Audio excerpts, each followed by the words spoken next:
Good morning, everybody. Saturday, officially a week after the track day. Gonna start working on this car. I haven't touched it since. As you can see, there's a huge bird doo-doo. So we'll be washing this car. I'm not gonna do anything right now to it. I'm going to Adams. Gonna check the tread, how the tread is on these tires. We'll change the brake pads out there, hopefully on the lift, and we'll talk about my basically overall thoughts of how this car did. There's been some upgrades since the last track day, like no wing, the 2015 steering rack, new Durodisc front rotors, new brake pads, and new seat, stuff like that, new power. So we'll be going over how I think this car did at Laguna Seca, and also I signed up for another track day. I'm going 5/27 Thunderhill 3 mile. I also confuse east and west because they have a 2 mile and they have a 3 mile and then they have a 5 mile, but I'm doing the 3 mile again.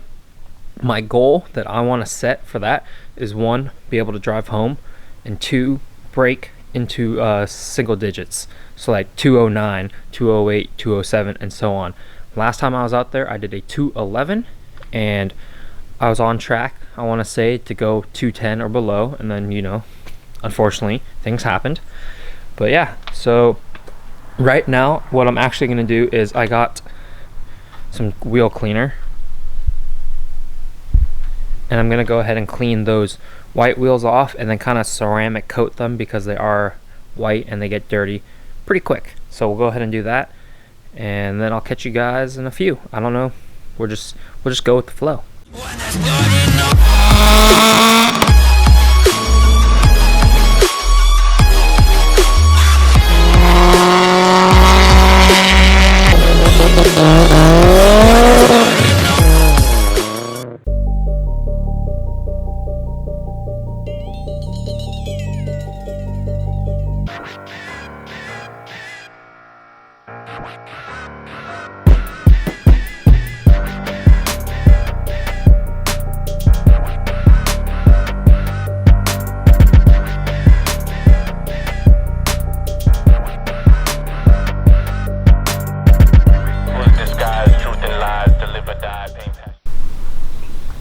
Finished up, they are all clean. I've never seen them this white since I think I got them powder coated. They are sparkly.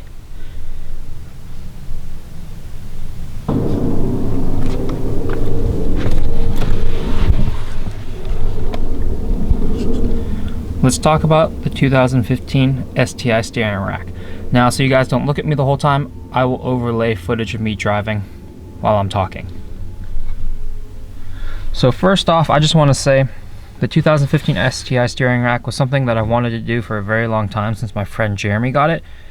Initial impressions, I have that video on my YouTube channel if you guys want to watch it. I'll put the link to it down below.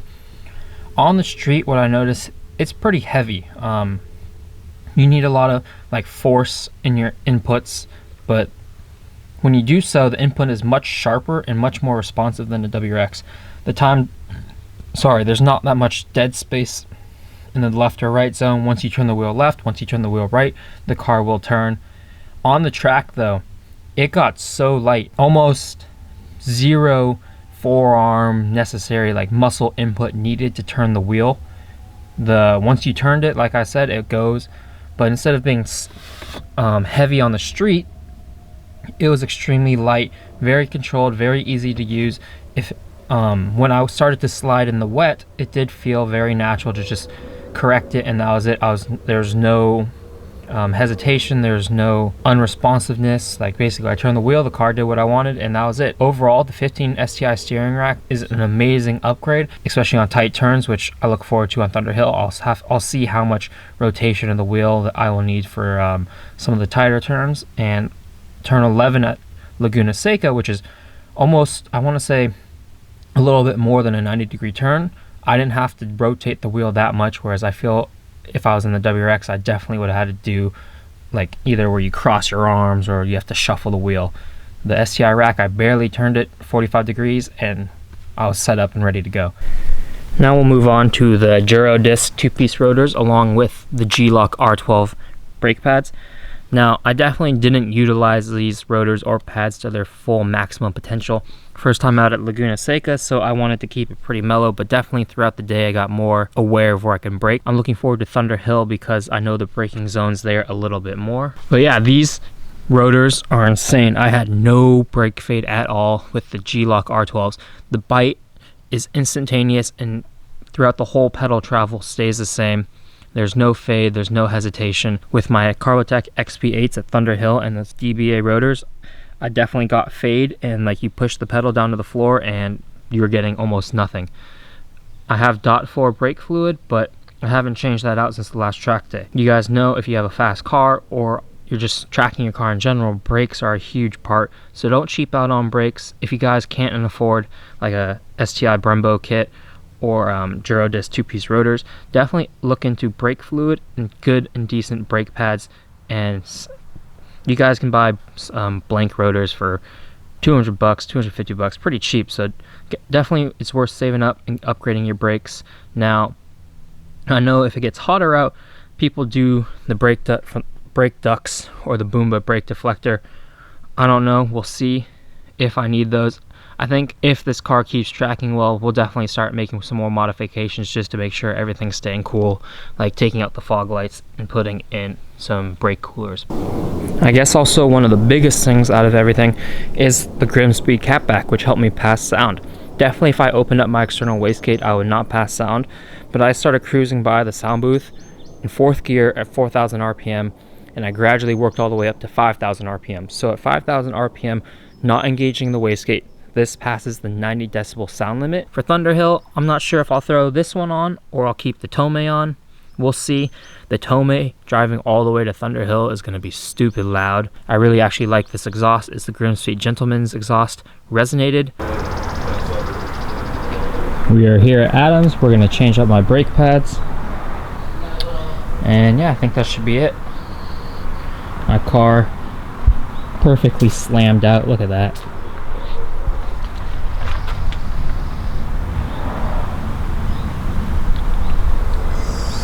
Go ahead and look at the tires. They definitely have one more day on them, one more track day. Oh, I love that Subaru.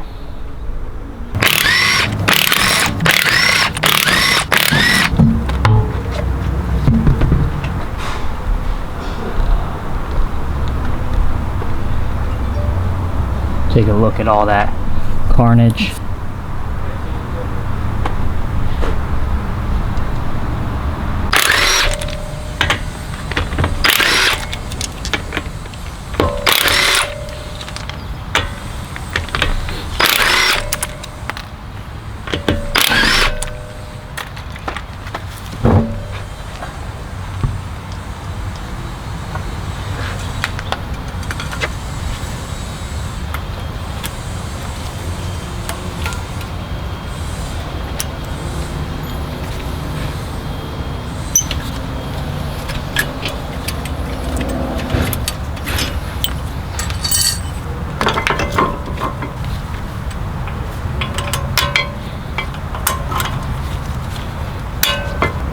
Take a look at these Gyro discs. So nice.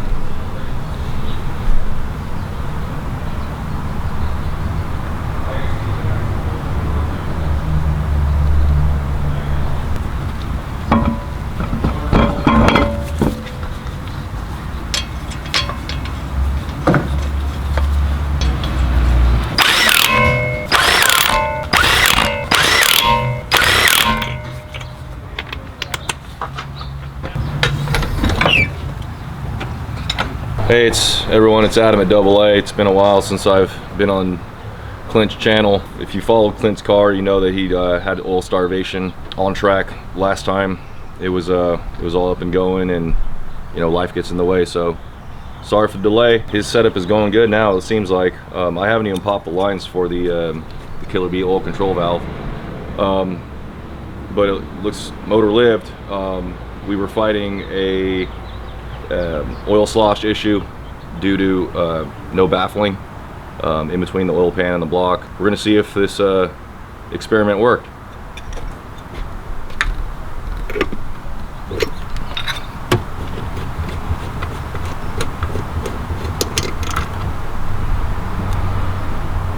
A little bit of buildup in there. Doesn't look like it was flowing that much. Looks like the valve was doing its job. Clint's motor, I did check the oil. Clint's motor did not consume any oil, and he didn't add. And that's like the truth. For sure. It's still plenty full once the oil cooled down. Oh shit, dripping everywhere. My bad. That's all right. This car gave me anxiety. But I wanted to make sure this thing was going to live for many track days to come, so. All right, everything's on. Stock, or not stock, Stop Tech Street Sport pads are on. Still got to throw on the Workmotion XC9s, but track prep, untrack prepping, I guess you could say, is done. Car is perfectly fine. Did not have any oiling issues. AOS is completely dry, basically. I didn't fill up oil, and oil is still full. Coolant's all good. Car checks out. So I'm gonna leave you guys with that, and I'll catch you guys in the next video. And I am super stoked that I'm doing another track day, 527 Thunderhill 3 mile. Peace out.